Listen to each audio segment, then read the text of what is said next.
Ripoti ya GFZ imeeleza kuwa tetemeko hilo lilitokea katika kina cha takriban kilomita 10 chini ya uso wa ardhi na lilirekodiwa katika majira ya asubuhi. Na hadi sasa mamlaka za India zinaendelea kufuatilia eneo hilo kwa tahadhari zaidi. Hata hivyo, bado hakuna ripoti za uharibifu mkubwa wala vifo zilizotolewa, ingawa wakazi katika maeneo kadhaa ya visiwa hivyo waliripoti kuhisi mitikisiko mikubwa kwa muda wa sekunde kadhaa. Mamlaka za uokoaji na idara ya hali ya hewa ya India zimeweka timu maalum tayari kukabiliana na athari zozote zitakazojitokeza, hasa kutokana na hatari ya mitetemeko ya baadaye au mawimbi ya tsunami katika bahari ya Hindi. Visiwa vya Andaman vinajulikana kwa kuwa katika ukanda wa tectonic unaotokea mara kwa mara matetemeko ya ardhi kutokana na migongano kati ya sahani za bara la India na ile ya Burma.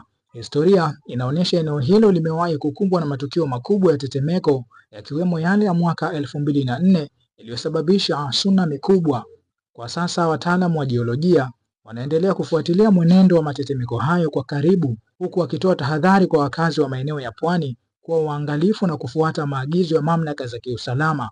Serikali ya India imesisitiza kuwa itaendelea kutoa taarifa za kina kadiri uchunguzi unavyozidi kuendelea. Bakari Chimpanga, Doc Nation TV.